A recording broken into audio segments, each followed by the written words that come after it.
Hamas concordou com o plano de desarmamento proposto pelos Estados Unidos, mas com a condição de que Israel deixe por completo a faixa de Gaza. Do lado americano, Donald Trump comemora a negociação como uma possível vitória, enquanto o primeiro-ministro israelense Benjamin Netanyahu prefere o silêncio. A reportagem é de Mariana Jangiacomo. O chamado Conselho da Paz, grupo criado pela Casa Branca, propõe no novo acordo que o Hamas entregue todos os armamentos pesados para serem desmantelados, junto de armazéns e locais de produção desses equipamentos. Além disso, armas da polícia seriam entregues ao Comitê Nacional para a Administração de Gaza. O grupo é o responsável pela transição de governo no enclave. No entanto, o documento deixa em aberto a definição de um prazo para o cumprimento dessas exigências. O texto também cobra que as tropas israelenses saiam completamente da faixa de Gaza e que as operações militares na região sejam encerradas. Mesmo depois do cessar-fogo de outubro de 2025, Israel manteve alguns ataques a Gaza. O secretário-geral da ONU, Antônio Guterres, comemorou o plano, dizendo que essa foi a melhor notícia dos últimos dias. That roadmap must be followed without any question, skepticism or determination to undermine it. Mas o cenário é de desconfiança mútua. O Hamas aceitou o plano do Conselho da Paz, mas condiciona o avanço do desarmamento à retirada de tropas israelenses do território. Israel cobra exatamente o oposto. Quer que o grupo palestino entregue as armas antes de qualquer mudança em posições militares. O primeiro-ministro Benjamin Netanyahu preferiu o silêncio por temer prejuízos políticos diante de qualquer concessão ao Hamas pouco antes das eleições. Mesmo diante do impasse, a Casa Branca tenta vender a situação como uma vitória, que viria no momento de piora na popularidade do presidente Donald Trump e de impressões negativas sobre o andamento da guerra contra o Irã. O republicano pareceu ignorar qualquer empecilho. We do have an understanding with Israel. Israel is very happy about it. Israel helped us. It's a very complex situation over there. The people are very complex and difficult. Já em Gaza, o otimismo ainda demora a chegar. Depois de tantas idas e vindas, a desconfiança faz parte do sentimento da população. من داخل قطاع غزة احنا مش شايفين أي اتفاق بالكامل ولا أي شيء من اللي بقوله. وين هو؟ Guerman, o silêncio do Netanyahu é a confirmação para você de que esse acordo não vai sair? Eu não sei, né? A alternativa ao silêncio qual seria, né? Vamos tentar entender a situação de Netanyahu. Netanyahu é o responsável efetivamente pela tragédia de 7 de outubro, né? Em algum sentido ele está evitando que uma comissão parlamentar de inquérito avalie os responsáveis pelo 7 de outubro. Ele prometeu, depois do ataque terrorista, a destruição completa do Hamas e, efetivamente, ele começa a flertar com grupos de extrema-direita que falam, inclusive, na recolonização de Gaza, né? Então, nesses últimos 3 anos, o que a gente tem escutado por parte de Netanyahu e de seus aliados da direita sionista tem sido basicamente 3 coisas. Primeiro, a vitória absoluta sobre o Hamas, ele fala sobre isso o tempo todo. O segundo, a impossibilidade de que o Hamas seja efetivamente relevante em Gaza, ele promete a destruição do Hamas completa. E terceiro, ele flerta efetivamente com grupos que falam em recolonizar Gaza, e aí você tem ministros efetivamente que trabalham com essa possibilidade de maneira concreta. O que você tem nesse plano que a gente vê ser aprovado tanto pelo Hamas quanto por Trump? Você tem o diálogo diretamente com o Hamas, um compromisso do Hamas em largar as armas e a possibilidade de transição pacífica do Hamas para um grupo de administração palestino que vai ocupar o espaço público que o Hamas tinha, e o Hamas ele vai ser desarmado, segundo o plano, mas não vai deixar de existir. Nesse sentido, ao invés da vitória absoluta que o Benjamin Netanyahu prometeu, o que você tem é uma vitória do Hamas, né? Ao invés da recolonização, o que você tem efetivamente são condições concretas para a formação de um Estado palestino em Gaza, né? Em última instância, é isso no final do horizonte que está constituindo. E você tem o Benjamin Netanyahu e a direita sionista sendo atropelada internacionalmente, sendo colocada em seu lugar uma articulação de uma força internacional que vai ocupar esse espaço que está sendo deixado pela retirada do exército de Israel nas últimas etapas desse processo. Então, ao invés do silêncio, o que Benjamin Netanyahu poderia falar são as piores coisas possíveis. Ele está derrotado, ele foi destruído, ele foi destituído da possibilidade, né, de cumprir as promessas que ele tinha feito. É claro que ele vai fazer de tudo para implodir esse acordo, né? Mas eu não sei se ele tem força política para isso, porque se a popularidade de Trump não é alta, a de Netanyahu também não é, né? As condições concretas para que ele impeça que isso aconteça são cada vez menores. O que ele vai tentar fazer é inviabilizar que isso ocorra, mas inviabilizar que isso ocorra significa mais um ponto de ruptura com a administração dos Estados Unidos, no caso, no seu suposto aliado Donald Trump. Então, assim, a gente está vendo Netanyahu num dead end, numa situação em que falar qualquer coisa é pior do que ficar calado. Então ele espera, fica calado, para tentar buscar uma tentativa de implodir mais uma vez um acordo que poderia viabilizar um processo, em última instância, que levasse à pacificação do território de Gaza.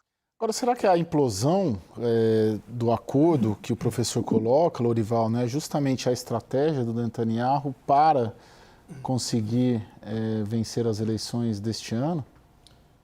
Bom, quem está com a iniciativa estratégica é o Hamas. No dia 6 de julho, eles renunciaram ao governo civil da faixa de Gaza em troca da entrada do Comitê Nacional de Administração de Gaza, que foi criado pelo Conselho da Paz, presidido pelo Donald Trump, e cujos integrantes, que são palestinos, tecnocratas, não políticos, foram impedidos por Israel de entrar na faixa de Gaza.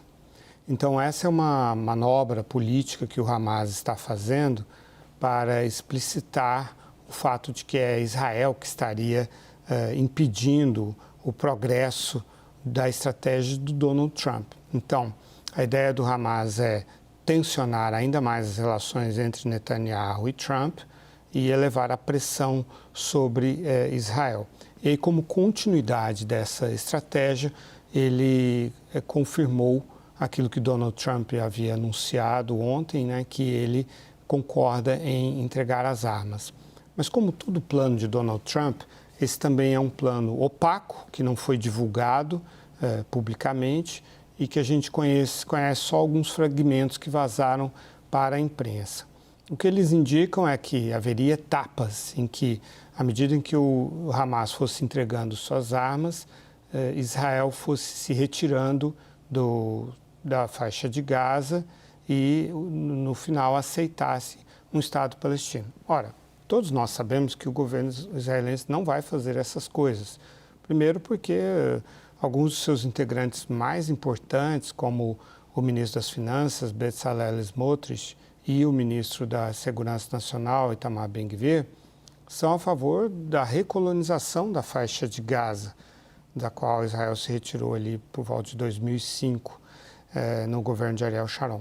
Então, não vai acontecer isso, seguramente não vai acontecer até a eleição de 27 de outubro.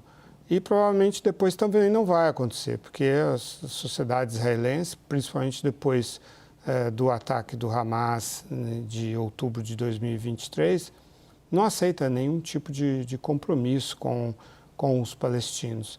Então, o que o Hamas fez foi assegurar para si mesmo a sua presença armada na faixa de Gaza sem pagar o custo político por isso, porque sabe que o Donald Trump está irritadíssimo com o Netanyahu e não vai relutar em responsabilizar o Netanyahu pelo fracasso desse processo. Professor, de certa maneira, a implosão do acordo não pode ser a principal bandeira da campanha do Netanyahu para vencer as eleições neste ano? E, nesse sentido, como sempre, a ideia do endurecimento, da colonização da Palestina e da faixa de Gaza ser ali estruturado como um trunfo eleitoral para vencer? É mais do mesmo, né? Mas assim, eu concordo muito com o Lorival, a quem eu saúdo, em relação à posição tática do Hamas ser mais confortável do que a de Netanyahu. Mas eu diria mais, eu diria que o Hamas tem uma perspectiva estratégica, né, de vitória, efetivamente, em relação ao governo de Israel, por 3 motivos básicos. O primeiro é que ele vai continuar existindo como força política. O segundo é que há condições concretas para que ele não se desarme, e aí, nesse sentido, um retorno à guerra aberta não é possível nesse momento, então Hamas vai continuar sendo uma força política. E o terceiro elemento é que o Hamas consegue, em última instância, produzir alguma coisa que até agora parecia inviável, que é uma certa articulação concreta com a Autoridade Nacional Palestina em nome do Projeto Nacional do Estado Palestino. Nada disso vai acontecer, mas estrategicamente o Hamas está numa situação extremamente confortável. Sobre a agenda política de Netanyahu para viabilizar sua vitória nas eleições, eu apontaria para 2 elementos fundamentais. Primeiro, consistentemente, Netanyahu tem marcado uma queda nas pesquisas eleitorais, ou seja, não há nenhuma pesquisa eleitoral, pelo menos de um ano para cá, que coloque a possibilidade de Netanyahu formar uma coalizão governamental. O segundo ponto que eu acho fundamental é que, em última instância, estrategicamente, Netanyahu não tem nenhuma alternativa, né? A alternativa é implodir mais um acordo, né? Isso significa o que na prática? Significa que ele vai implodir um acordo com Trump e a viabilização da destruição do Hamas ficou para trás. Ou seja, é uma derrota atrás de derrota. Eu acho muito pouco provável que a população israelense não leia o que está acontecendo hoje em relação ao afastamento de Trump, em relação a Netanyahu, e em relação à situação atual de Netanyahu frente ao Hamas com a vitória, né? E eu acho que as pesquisas têm demonstrado isso. Quer dizer, há possibilidade concreta de que, a partir do final de outubro, a gente tenha uma coalizão que seja uma coalizão de oposição a Netanyahu no poder. E aí, né, essa é talvez um ponto que eu queira conversar um pouco mais com o Lorival sobre isso. Essa coalizão que provavelmente vai se formar é uma coalizão que tem um general chamado Eisenkot, que é um general que tem posições com relação ao Estado palestino não muito claras, né? Ele se posiciona para lá e para cá, tem um zigue-zague em relação a isso, mas não é um opositor ferrenho à criação de um Estado palestino, ou pelo menos de uma autonomia palestina, ou pelo menos de alguma configuração política que dê à autoridade palestina mais poder. E você tem um terceiro ou quarto partido que vai ser o mais votado, que é um partido chamado Os Democratas, né, do general Yair Golan, que fala abertamente sobre o Estado palestino, né? Então, eu acho que a gente tem aí uma situação que é impossível agora saber se efetivamente essa agenda política, que é a agenda de implosão da criação de um Estado palestino consistentemente nos últimos 5 a 6 anos, vai continuar sendo a mesma, né? Eu acho que a gente pode ter surpresas a partir de outubro, né? E, nesse sentido, eu acho que a impossibilidade que Netanyahu tenta construir de que esse acordo dê certo, ela pode acontecer. O acordo pode não dar certo, mas eu acho muito pouco provável que isso dê votos para Netanyahu por causa da situação política absolutamente desconfortável que ele se encontra nos últimos meses. O Trump já aposta nessa substituição do Netanyahu? Não sei se o Trump tem uma compreensão tão granular da situação política em Israel.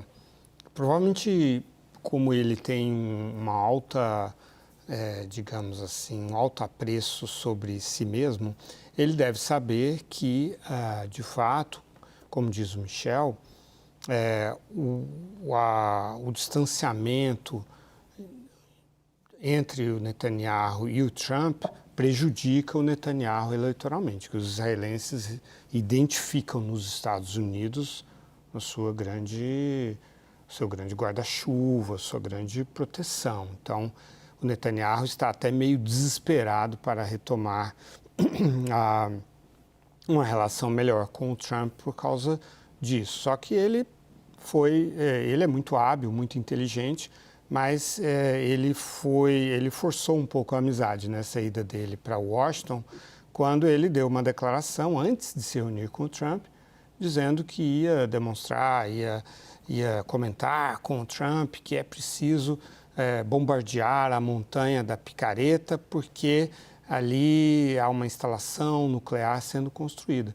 E o Trump já não gostou disso. O Trump já está irritado, está sensível em relação ao Netanyahu, não está tolerante com o Netanyahu, porque sente que o Netanyahu o arrastou para algo que representa uma desgraça política para o Trump, que é essa guerra no Oriente Médio, lá no Estreito de Hormuz. Então, o Trump já deu uma declaração logo para a Fox News, falou assim, o que ele está dizendo? Já vem aqui falar que vai me manter nessa guerra e tal. É tudo que ele não quer em relação ao eleitorado republicano. Então, você vê que, como diz o Michel, a situação do Netanyahu é ruim e isso pesa eleitoralmente. As estimativas que eu vejo são de 52 cadeiras para o grupo do Netanyahu, né, de um total de 120 na Knesset, o parlamento, e 62 cadeiras para a oposição. 58 cadeiras para a oposição. Então, faltariam ainda 3 cadeiras para a oposição, que teriam de ser preenchidas, aparentemente, segundo estimativas, por 3 das 10 cadeiras que os partidos árabes têm. E isso é muito difícil. Depois de outubro de 23, o eleitor israelense não está aceitando que um governo forme gabinete com a participação dos árabes.